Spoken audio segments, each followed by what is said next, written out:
You're watching The Hot Seat, powered by XS Energy Drink. When you're drinking XS, you're drinking the best.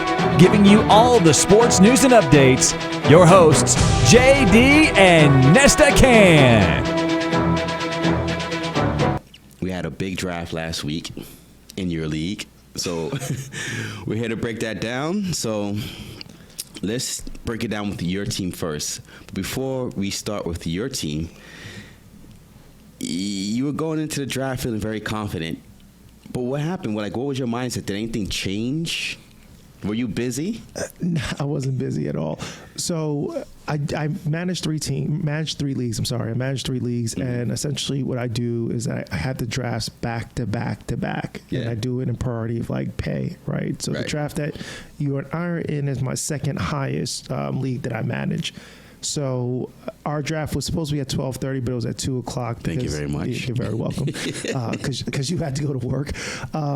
So my first draft was at 12, and it was actually my first draft of the year. And I will say it was good. I think that team, I like that team a lot better than this team. Mm-hmm. And because it was so drastically different how people went.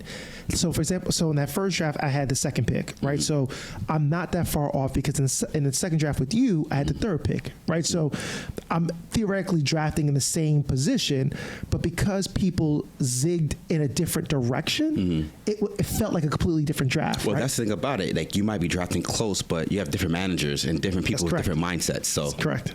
That's absolutely correct. And I don't know how this happened, but I walked out of that second. And the thing that's so crazy, like, just to get, again, running through my day, that was my middle draft, right?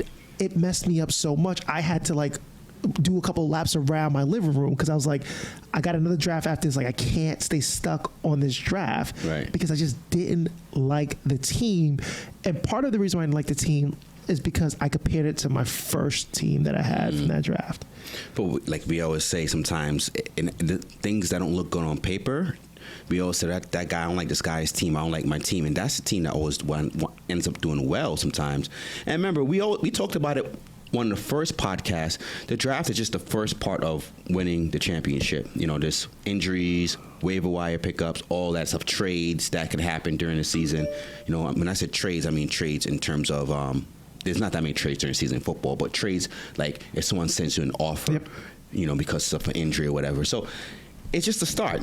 So, you're absolutely right. The reason why, and you're a champion, you learn to adjust on the fly. I am, and this show is called The Hot Seat for a reason, right? The reason why it's called. So part of the reason why I don't like my team is because on previous podcasts that I've been on with you, you've asked about bust, and I've mentioned Odell Beckham and Kenny Galladay. You drafted and them? I ended up with both of them on my team. And again, let me also give some context here. Like, when we talk about bust, part of the reason why we say bust is because of where they're going. Mm-hmm. In our draft, both of them fell well below where they're going. And for me, it was a discount of sorts, but the fact that I have them on my team, like, I have to keep psychologically reminding myself, like, it was the value that made you get them. It was the value that made you get them. It was because I literally went into drafts, like, you know, what some people are saying, like, they're not going to end up on my team. Like, they're just not going to because of where they're going. And because two of them ended up on my team, like, I think that's the only thing I really hate about my team, honestly. Those two guys. So during the season, I'll make sure to sing that Odell Beckham meme. Like, whenever he does well, I'm gonna send you a meme on WhatsApp. I hope you send me a lot of memes, Odell. Or gifts. I'm all here for you, Odell. Let's do it. So let's break down your team. You're the blueprint, right?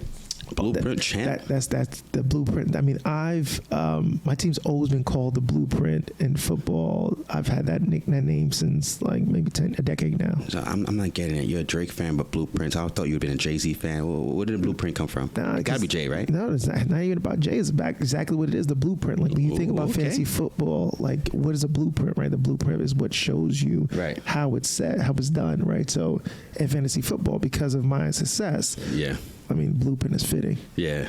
Let's break it down. No quarterback. Wow. But, No, I do have a quarterback. I have Ryan Tannehill on the IR because he currently has COVID, so he's on my IR.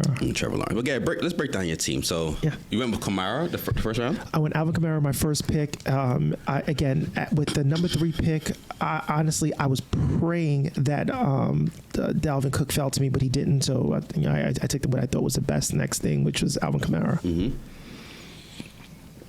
And you don't got to go round by round, but I see your team from here. You got Mike Davis, Odell. You got Justin Jefferson. Yeah, I mean, listen. At that turn of the draft, in terms of the second and third round, I went with Justin Jefferson and Allen Robinson, and I feel really great about both. I mean, I feel like Justin Jefferson. I mean, he had a phenomenal first year. I mean, everyone's talking about second year wide receivers. I just think he's poised to do great things. Irv Smith, their tight end, is actually out for quite some time. So I think there's even more opportunities for Justin Jefferson to shine.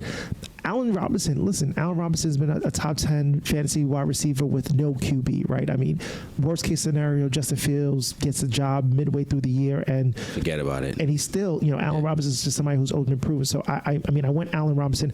I actually wanted Keenan Allen at that turn, but Allen Robinson was there, and I thought, similar value. Yeah, like your tight end, T.J. Hawkinson's pretty solid. T.J. Hawkinson, he will make or break my team, honestly. Yeah. Because again, when you go with a tight end so early, I mean, I got T.J. I believe in the 6th round.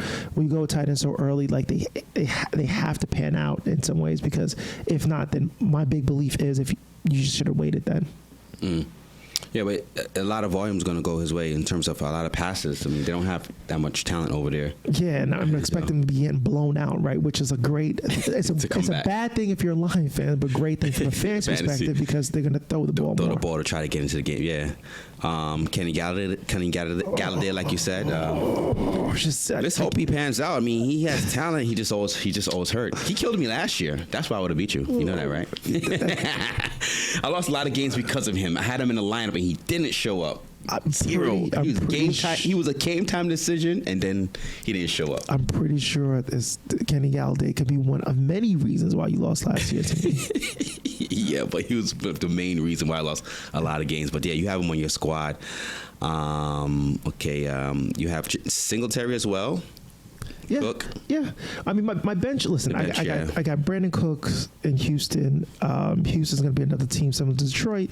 Listen, they're not really playing for much. The thing with Cooks, you just got to hope is that Houston doesn't give up so much where they start to either look to trade away their veterans or not really feature their veterans, and they really try to push the youth movement, right? I mean, because it's evidently clear Deshaun Watson's not playing this year, right? So, then I went with Singletary.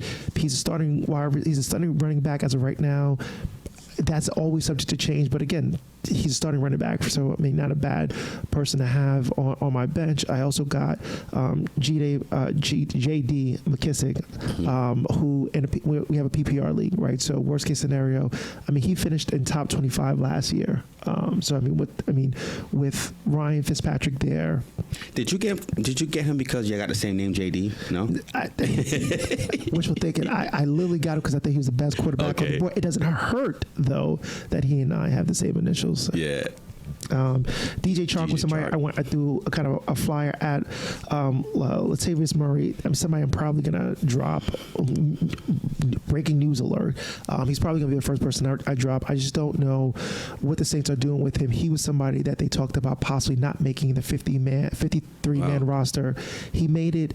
It'll be interesting to see what they do with him. But the fact that they've even had that kind of conversation doesn't really bode well for him. But listen, he could still be the number 2 over there. But it'll be interesting to see.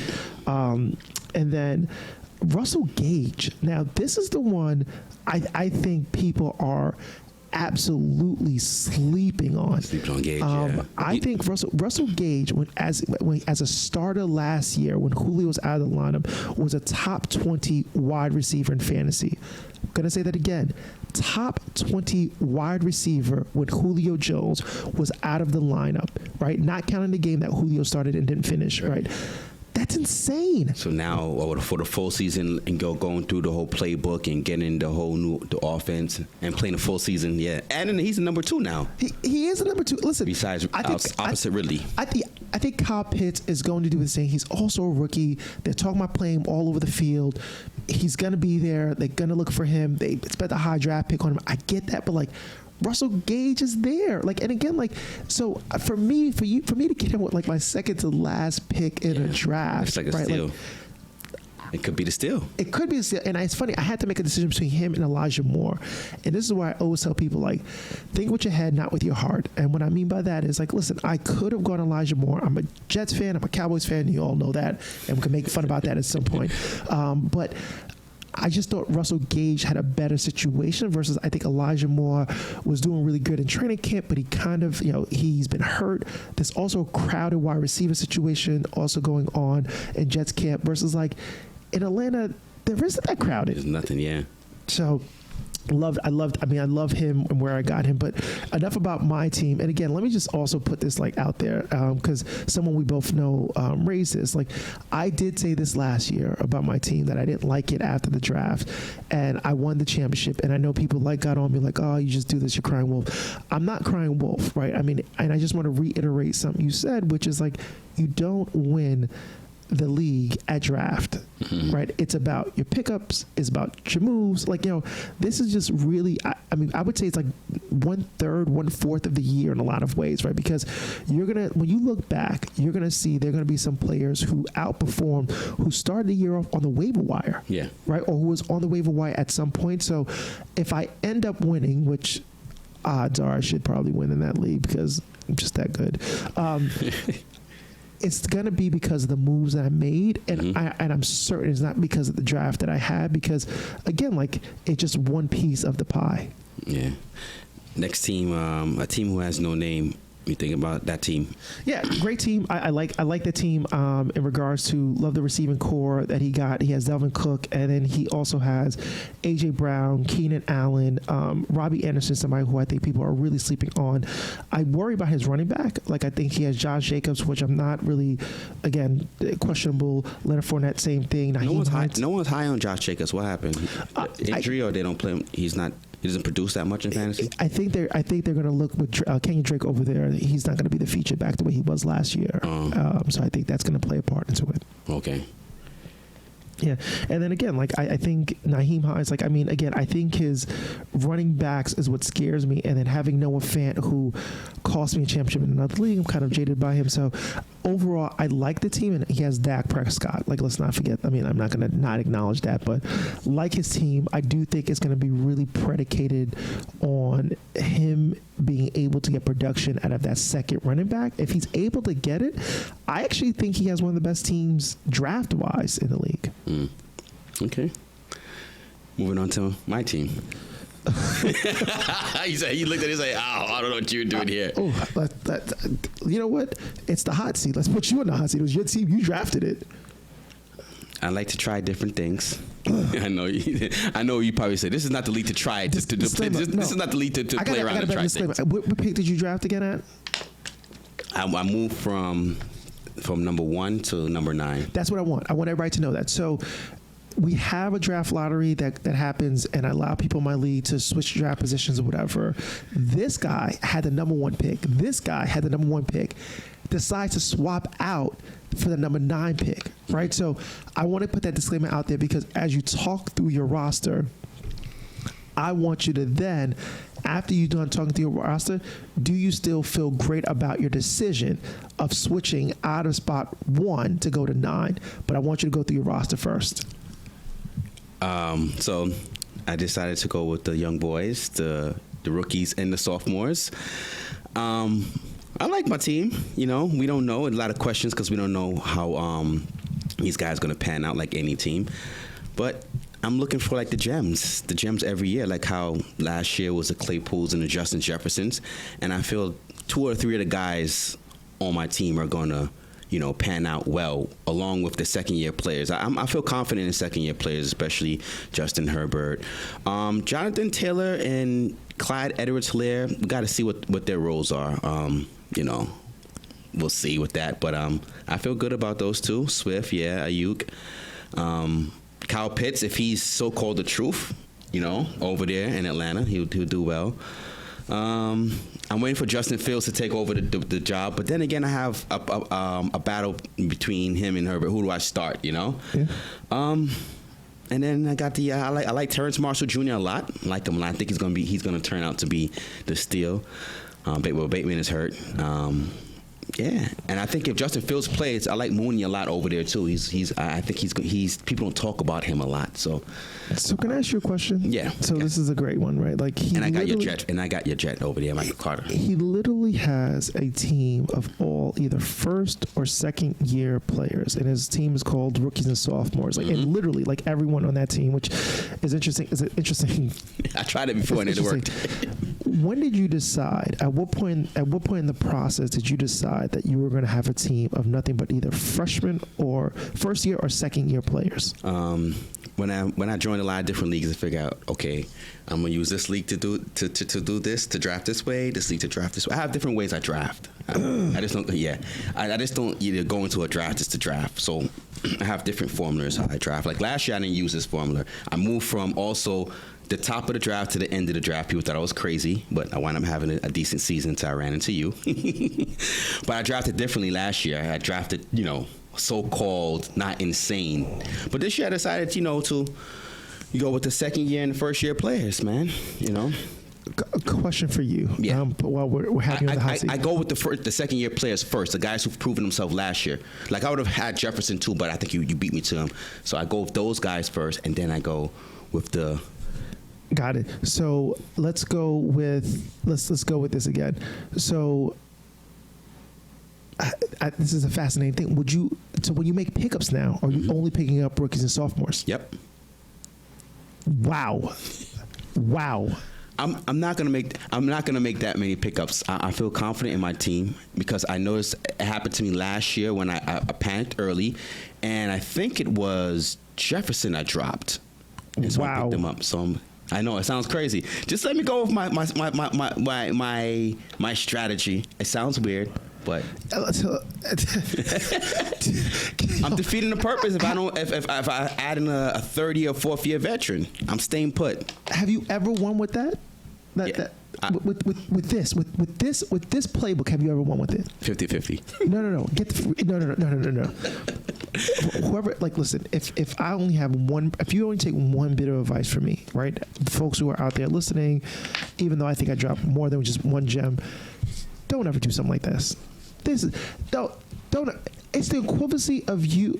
I would have actually been better off if you took a team full of players from one division. That would have felt better to me than this idea or theory or whatever it is you're calling this, of building a team. Only rookies and sophomores. Yep. It's never. A lot of people look at it like it's crazy, but it is crazy. It's not crazy. I will make a promise here to anyone. Like you and I, we could do whatever kind of bet you want. Like we could bet gummy bears, whatever you want to bet.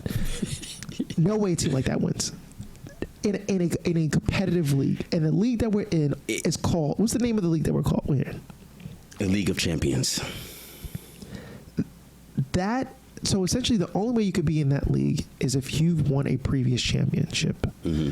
The reason why I think that's really important and critical to highlight is because everyone in there knows what they're doing. Mm-hmm. There is absolutely no way you can win all year long with that being your driving force, which is like you're only taking rookies and sophomores. Now, can you win with this team that you drafted and make some additions? Absolutely. I think you have some really great pieces. I love Ayuk. I love Jonathan Taylor. Edwards-Helaire, I think, has great potential. Kyle Pitts is going to be a volume receiver. I think you have some great pieces there, mm-hmm. right? So could I see this being a great building block? Absolutely. Do I see this being it? Like you're going to carry this out and continue to win? I think we should move on, but I'm only... Yeah, let's move on, but only time will tell. I'm not planning on making a lot of moves anyway, because whenever I make a lot of moves, things don't go right. You better not lose to me. And you won championships. So let me just be clear here. I'm not saying that he's wrong, like in terms of like how he's thinking about not making as many moves. But for me, I don't ever go into any situation knowing what I'm going to do. Right. Like, so for example, if I start the year off and I don't like what I see, I'm going to shake it up a little bit. Right. Because I'm not going to continue to. I'm not going to continue just to put up meander folks essentially. Okay. So, what do you expect me to finish? Like two wins, 1 win? No. Because what is it? 14-week regular season. How many weeks we have? Did you add an extra week? I did add an extra week. So so 14. I think. If you stay with this, over and under is you finish below 500. Okay. Moving on, Gene looked at me like I said under. I know. Under 500. Next team, Mystery Marcus. Mystery Marcus. So that team just really quickly has a plethora of running backs. So they have Saquon Barkley, Antonio Gibson, Myles Gaskin. On the bench, they have Jamal Williams on the bench. Wide receiver wise, they have Delvin Cook, T. Higgins, Jalen Waddle. The biggest thing about this team for me is going to be what does Saquon Barkley look like? Yeah. And what are they able to get out of their receiving core, right? Because you have Mike Evans and you have T. Higgins, both with question marks just differently, right? Mike Evans, just a volume question, with Godwin there and also Brown there. What does that look like? T. Higgins, what does Chase look like, right? Do they look to force feed him? And at some point, does he start to get it clicking? And what does that mean for him with Boyd and things of that nature? So, again, that team, I think, is really going to be predicated on the receivers, even though they have Pittman on the bench, which is an interesting one, and they have a Gallup as well. You're high on Gallup? Nope, not high on Gallup at all. No. Nope. I think CeeDee Lamb and Cooks are the only two Dallas wide receivers that I would want in fantasy. Okay. Next team, top two and not two. Top two, not two. My man Sleaze. So he has Austin Eckler, Chubbs as his running back. He also has Raheem Mostert on his bench. He has Ronald Jones. He has A.J. Dillon. He has Alex Madison. He has a lot of backup running backs. His receiving core, he has Lockett, Juju. He has Cortland Sutton. Love his tight end in terms of George Kittles. He has Patrick Mahomes. His team for me is going to really be predicated on Raheem Mostert. What is he able to do ultimately? Yeah. Juju Smith. What does that look like for him? Ronald Jones, does he, at some point, does him and Leonard Fournette, does it become an alpha in that, right? Because I really do think right now it's based off game script, who is featured. And then I like Marvin Jones on his bench. I think Marvin Jones he seems to be the person that Lawrence has been favoring. But however, the other starters haven't been playing, such as DJ Chark. So it'll be interesting to see what that looks like when they get going. Gotham City Jets. Somebody who who runs his team. So the team makeup is you have Lamar Jackson, a quarterback. Running back is Derrick Henry. You have Montgomery from Chicago. On the bench, you have Phillip Lindsay, and that's pretty much it. Then at wide receiver, you have DJ Metcalf, Adam Thielen, Deebo Samuels. You have on the bench, you have Curtis Samuels, Elijah Moore, who's somebody that I talked about on there, and then he also has Big Ben on his bench. The thing about this team that I will say it comes down to, one is Chase Edmonds it? Like, what does Chase Edmonds look like? Is he able to really be a top 15, 20 fantasy RB? Adam Thielen and Deebo Samuels will decide this team for me. Well, will decide this team for Darion, honestly, because does Adam Thielen was a great wide receiver last year, but that was based off of the amount of touchdowns he got, which was astronomical. Yeah. There's no way he's going to duplicate that. Like, that was a genie in a bottle. He's been consistent for the last couple of years, though, right? He has, but don't forget, they've also been moving off of, he has been consistent from the standpoint of being a top 25 wide receiver in fantasy. I totally agree with you. Even with Diggs there, he definitely took a step forward. Here's the reason why they felt comfortable enough to trade Diggs last year to Buffalo. But I think Justin Jefferson also came on the scene really quickly there. Yeah. And if you see in the second half, he was targeted more. And even though Adam Thielen in the red zone, was, again, more featured at that point. Yeah. All right. Moving on. We have Entanglement. Yeah, Entanglement. What an interesting name. This Lloyd's team. Yeah. So this team, first of all, you should have known what the Patriots signed, whose team it was. Yeah, that's what I saw. Yeah. So this team, you have quarterback-wise, you have Aaron Rodgers. Running back, you have Joe Mixon. You have Kareem Hunt on the bench. You have as running backs, you have David Johnson, you have Carlos Hyde. Wide receiver wise, you're looking at Robert Woods, Tyler Boyd, you got Marquise Callaway, and then he did something which, interestingly enough, it must be your boy, right? Because his tight ends, though, he has Travis Kelce, but then he also has in his flex Logan Thomas. Yeah. I think he took. It looks like he probably took Kelce first, yeah. Because remember you took one. He took Kelce first. You said, "I know you're moving back, Nessa, because you wanted to get Kelce. You thought I was going to get Kelce." I thought you were going to go Kelce, just because of your love of tight ends. However, I thought about that strategy, just going back what I had last year. But I said, let me try this. Yeah, the thing about Lloyd's team, and I'm not saying this because I don't like Lloyd, and I don't like his Patriot ways. Even though I don't like Lloyd and I don't like his Patriot ways, I don't love Logan Thomas being in my flex spot. Okay. Like, if Logan Thomas is in my flex spot, then that just shows me I got trouble going my way. Is he starting? Logan Thomas. He starts. He's a starting tight end over there, and it's supposedly. There have been really great things about him and Fitzpatrick in training camp, but I just don't love it. Marquise Callaway also being in my starting lineup, I just feel like there's another one. Like, I think it's a great person to have on your team, but for him to be my starting lineup, that just doesn't. I'm concerned, right? Because that just shows me there's a lack of depth there. Okay. Moving on. We have this one.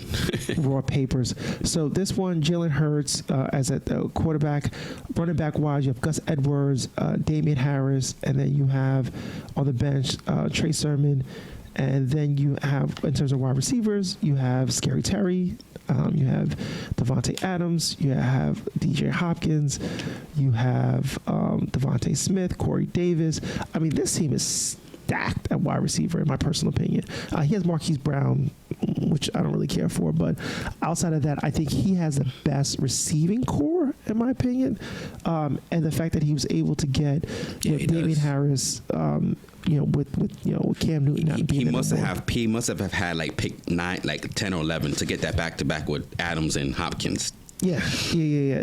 So he's in a winning situation, if you ask me, because again, I love his wide receiver core. Clearly, he doubled down on that. And again, if Jalen Hurts is able to produce anything near top 7, he's in a really scary place. The league's in a very scary place. Okay. Pick 6 Poppy. Pick 6 Poppy, my arch nemesis, also a Kanye West fan, which says a lot about him. Oh yeah, I see the Kanye West logo as well. Is that Kanye West in the logo? No, it's not Kanye. I thought it was Kanye. Let's just see as logo of Jesus. I don't know if it's Kanye West logo. So he has Russell Wilson as his quarterback. His running back is Christian McCaffrey, James Robinson, that's the guy I traded for. Miles Sanders. That's correct. Okay. So this is great. So let's go through his team. Oh, shoot, I know. Right, and then let's ask. So he has Christian McCaffrey, James Robinson, Miles Sanders, and then on his bench, he has Tevin Coleman as a running back. Wide receiver wise, he has Devontae Johnson, Antonio Brown, Jared Jeudy, Jacoby Myers, Mike Williams of the Chargers. He has tight end wise, he has Mike Gesicki of the Dolphins, and he also has Evan Ingram of the Giants. What do you think about this team? I like it. So you're trying, because I know you're trying to say, okay, this could have been you if you'd have picked the right way and stayed at number 1. I like it. It's cool. I'm still gonna win. All right, JD, let's move on. I'm not gonna yell at that. I like it because I realized that this is the guy I traded with. Because he picked McCaffrey number 1, and I think I had the number 1 spot. Yeah, but let me dissect this team a little bit, right? You like it compared to what you did, but I got some flaws. It has some flaws for me. Miles Sanders is somebody that I have a lot of question marks on. Don't love the fact that Antonio Brown is his number 2 wide receiver, right? I think Jerry Jeudy has upside, tremendous upside, and so he may benefit from that because I think Jerry Jeudy is somebody who is a sleeper in a lot of ways, and I'm not saying that because he's Haitian, even though he is Haitian. But then he needs either Mike Williams or Jacoby Myers to hit the lottery. I think Jacoby Myers is gonna click with what's his name? Mac Jones. Yeah. Jones. Yeah. The guy who beat Cam Newton out. Yeah. I think if anything, he'll probably slide Jeudy into the who do he has his Antonio Brown's spot, and then probably put Jacoby Myers into the flex. Yeah. If Jacoby starts to produce or Mike Williams start to produce, Yeah. And again, Mike Williams is somebody who has nothing but upside and tremendous talent, and again, he unfortunately has not lived up to it, but he is. He's talented, but he's just never lived up to it. He stays injured. And what's the deal with Miles Sanders? A lot of people are not high on him. Maybe because the offense, and he's always injured too. He's always injured. The offensive line is not that great. Miles Sanders to me, he's going to be in a split situation to start the year off. Now, can he take the job and run? Possibly. But as of right now, he's just not somebody that I would draft. The Fresh Prince. Cool name. So Fresh Prince has Ezekiel at quarterback. They have Matt Ryan. At running back, they have Ezekiel Elliott, Chris Carson, Darrell Henderson. On the bench, they have James Connors, Tony Pollard, Rashard Penny, and then in their wide receiver, they have Ridley, Chris Godwin, and then on their bench, they have Laviska Shenault, and they also have Braylon Edwards, and they have Nelson Aguilar, right? Tight end wise, they have Tyler Higbee. This team, I like. The only thing I don't like about it is I don't like the quarterback situation, and I don't like the fact that he didn't try to double down on the quarterback situation with trying to getting an additional quarterback for the time being. Oh, some people like to stream quarterbacks to get the hot hand. So some people, the new thing in fantasy is draft quarterback late. You can always find a quarterback on the waiver wire that gets hot. Yeah, I think that's actually right, but I'm just simply saying, I just think if you're going to do that, I think with your last pick, even if it's somebody you love, such as he went Braylon Edwards, I would have gone just a quarterback just for insurance purposes. And again, maybe after week 1 or 2, you're able to drop them, but I just don't like Matt Ryan being your only QB, but everything else I really like. I mean, Darrell Henderson, I was shocked about why people let him drop as far as he did. Listen, Sony Michel just got there. I think he's there for insurance purposes. Could I be wrong about that? Possibly. I could be wrong about all of this. But as of right now, I think Darrell Henderson wouldn't shock me if he finished top 10 running back. Because, again, if you look at that team and how they're set up and their defense, right, they could pound the ball all game long if they really wanted to, if that's the game script they want to go with. Because their defense is going to keep them competitive within games. You like Carson? I like Carson for where he's going. I think Carson is somebody who doesn't really have much competition this year as well. Question with Carson is always health. Health, yeah. It's like all their running backs, Penny, all their running backs are always hurt. That's why I never taken the Seahawks running backs. Yeah, but when Carson's healthy, he's a beast. He's a beast. Yeah. Don't trust the process? Don't trust the process. Tom Brady is his quarterback. His running back is Aaron Jones. He also has Giovanni Bernard starting for him. Zach Moss, Darrell Williams on the bench, Tony Johnson. His wide receivers are Julio Jones, Stephon Diggs, Amari Cooper, DJ Moore. On his bench from his receiver is Von Jefferson and also Mike Thomas. His tight end is Mark Andrews. Love his tight end. Love his wide receivers.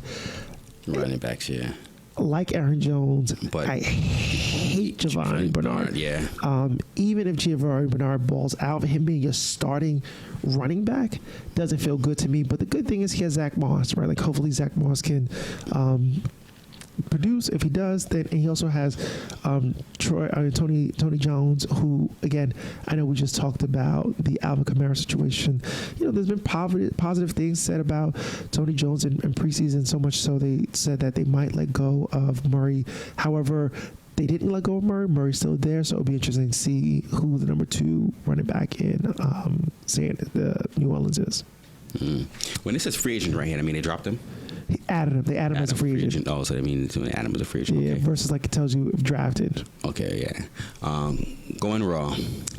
Going Raw, who... This is the person you played in the finals last This year? is the person I played in the finals last year. This is also the same person where his wife and his mother-in-law asked him to go to the supermarket like 20 minutes before draft. Like, he's on the group chat like, hey, gotta go to the supermarket. We're like, oh, gotta make priorities, man. Like, all right, we'll see you at the draft. Like, so this is the guy that I played against in the championship game. He also drafted Josh Allen. Yeah. Yeah, I'm just looking at him small. Josh Allen. Then you have Najee Harris. His other running back is Melvin Gordon. And then when you look at his bench, he has Javonte Williams. He has Sony Michel. He has Kenny Drake. And he has Le'Veon Bell, which I don't get the Le'Veon Bell thing. I think people are assuming Le'Veon Bell will get signed somewhere. He hasn't. I drop him, but for all intents and sake, B-Roll, please keep him on your team. Is he a Bills fan? He has Beasley, Josh Allen. He has our kicker fast. He's a Chicago Bears fan. Oh, okay. Nobody Bills fans around me. I think you're like the only one that I know. We got to start when we start winning some more. We're gonna make some bandwagon. You're an enigma. You're coming over. No, by force. His wide receivers, he has Tyreek Hill, he has Jarvis Landry, he has Jalen Reagor, he has Henry Ruggs, Cole Beasley, non-vaccinator Cole Beasley, and then his tight end is Darren Waller. This team, I have to be honest with you, I don't really love it. I don't love Ruggs and Reagor in the starting lineup. I just don't. I think they are good sleepers, but I would not be people who I'd start the year with. Especially since I think both have opportunities for major letdown. Javonte Williams on the bench, I do like. So he's covered from a Denver perspective. He has both Melvin Gordon and Javonte Williams. So he's, it's just a matter of who becomes, if they become a featured back in Denver, he's good. Yeah. Okay. But so out of all these teams, who do you think is gonna be dangerous in this league? Who do you think is going to be the team to beat? I'm just on paper. Like you said, we don't know. It's just we don't know how the season's going to turn out. It's a long season, injuries, all this kind of stuff, moving pieces. Yeah. I think there's two for me. I think a team with no name. That's a team with Dak Prescott, Delvin Cook, Josh Jacobs. Josh Jacobs is not a reason why I think that, but I think with Cooper Kupp, A.J. Brown, Keenan Allen, Robbie Anderson, I think that team has tremendous ability to make some really big noise. And then I think Raw Papers, to me, is another team that I think is just extremely scary. So that's a team with Jalen Hurts. He has Gus Edwards. He has Damian Harris. I think the fact that Cam Newton is gone, Damian Harris, if we were to redraft right now, would have been picked a lot higher than what he currently is. He has Scary Terry, Devontae Adams, DeAndre Hopkins. I don't love Marquise Brown, but again, he also has Corey Davis, Trey Sermon, and also Devontae Smith on his bench. And so, I mean, those are the two teams. If I had to pick to say, like, I think just based off draft, I think they made some noise. I'm glad we're having this conversation because we could look back, on this done. You see how I did, I'm telling you, man, I don't. If you so I should have drafted regular. I should just ditched that strategy and just kept my position and just drafted. You could have traded down. Like, listen, I think there might be logic for you trading down, but that strategy. Sophomore strategy. I should ditch it. That's what Darian says. You need to ditch that strategy. Yo, I agree with them. It's so funny because I didn't even catch it. Literally, like, you all saw, like, when you look at this, like, you're going to see my facial reaction. I saw your team's name was rookie and sophomores, and I was like, okay, whatever. Like, whatever. Like, he named the rookie sophomores. It wasn't until we started talking through it just now. I was like, wait, hold on. That's a first year player. That's a second year. That's a second year. Get out of town. This guy did not. Young guns, young boys, man. The boys are back in town. The boys are back in town. I'm telling you. I go for, listen, I got some gems on there, man. Some gems that are going to produce. I better hope they produce. No, I think you have some gems in there that's going to produce, but I think you also got some coal in there as well. I got some gems in there, man. Just got to know when to play them. Hoping that they they shine fast because I can't be starting off 0-2, 0-3, 0-4. So in a competitive league, I mean, No. listen, I started 0-3 in a competitive league, and I stuck with it. But like, it's hard, man. Like, get out the hole, yeah. Like to get out of that hole, like it's hard. So just think about what that draft strategy I had. I left a lot of talent on the board, which went to a lot of different teams.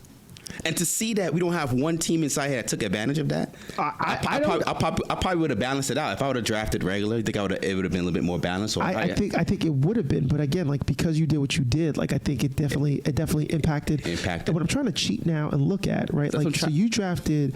Yeah, see, you did. Your muck up made things work out because I said one of the teams I like was Raw Paper. He drafted right behind you. Mm-hmm.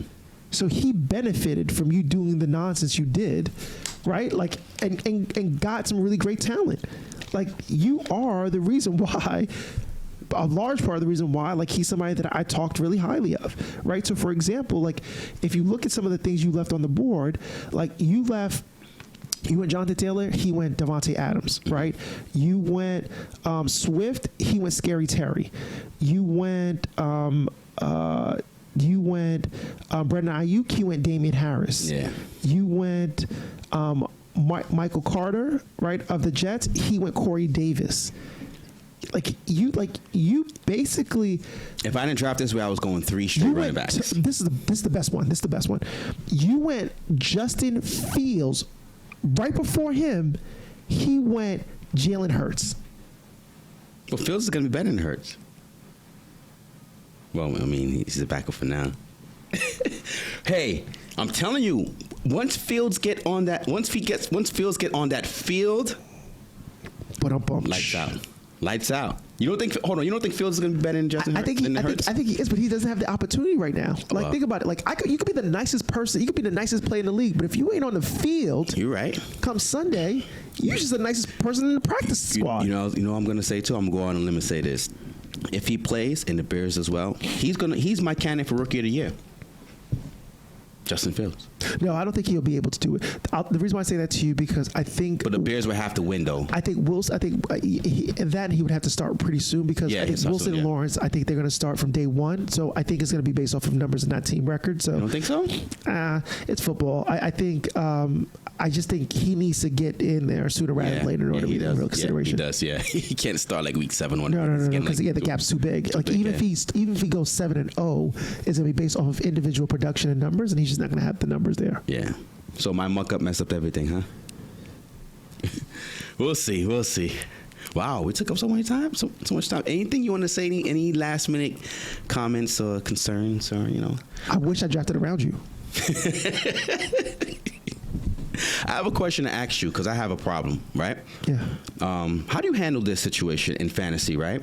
Which I have like week 1. So let's say the Bills and Steelers are playing each other, right?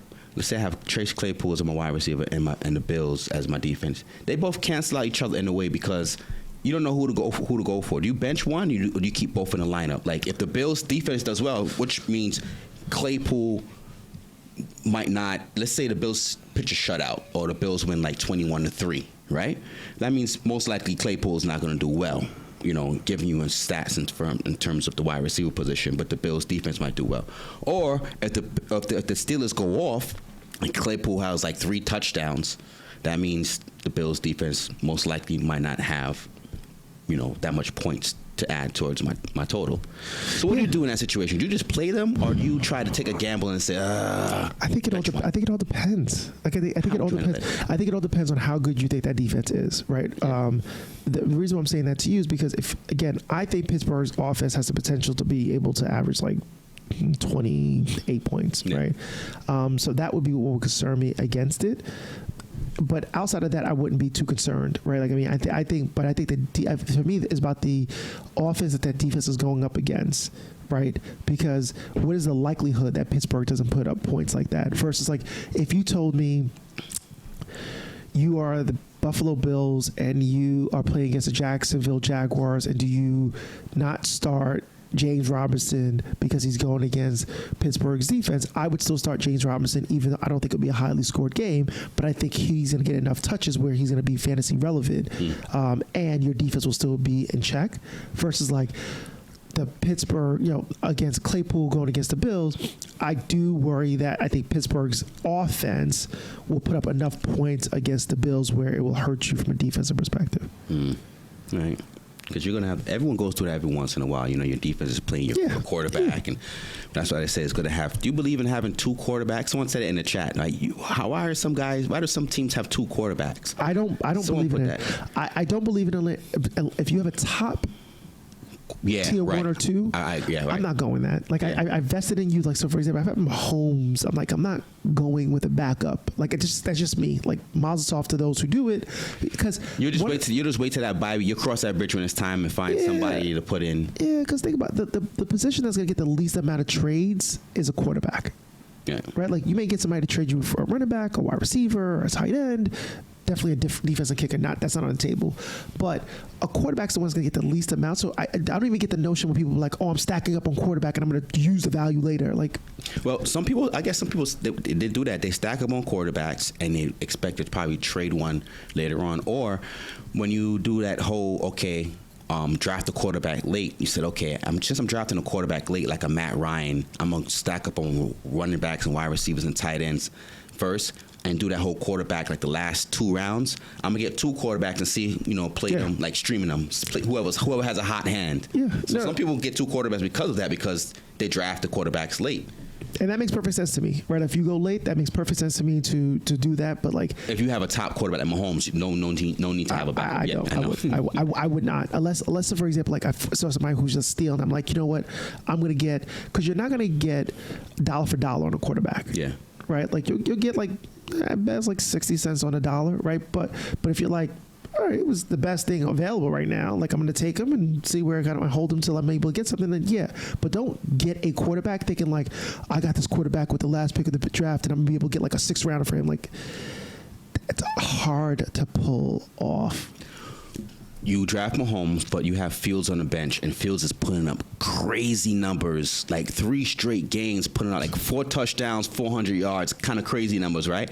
There's always that one person there that you can get in the league, you could trick in the league, like a person that's really struggling at a position or whatever, and like, you strike while the iron is hot. Yeah. You throw out Fields out there in a couple of trades, with the, let's say you need a running back, you throw. Let's say you have Sanders. You throw Fields and Sanders in there to try to upgrade a certain position, hoping that person would bite, Yeah. No, some people do that. I think Chicago Bear fans are really excited all around the world, right? With the fact that you just said, like, imagine if Fields has these 300 games, and they're like that'd be ideal. But I think you're right. Listen, I'm not saying not to do. I'm just simply saying, to start the year off, I'm just a big proponent in trying to have as much depth as possible. Yeah, if it is an area of weakness for you, quarterback, I would say stack up on it. But if it's not an area of weakness for you, like, I think it's silly to just be having people that can't, is not going to be able to help you make a difference in your week-to-week matchups. And you only can start one quarterback too. That's correct. So you might as well stack up the depth. That's correct. Just like kick your stool, only one kicker, one defense. Yeah, and I've seen people with 2 defenses, and that drives me worse. Like, the quarterback thing, I get 2 defenses, like, unless you feel like your team is so stacked that you're like, who needs a bench? Like, I wouldn't. Some people say they could pick the top 2 defense, like Washington and Tampa going into it. Whoever has a better matchup that week, I play that one. Yeah, but what rounds you have to get those people in? That's true. I mean, they're going like 7th, 8th round. You got to dig kind of. So you said Tampa, right? Yeah, Tampa and Washington are supposed to be the top defenses, and the Rams.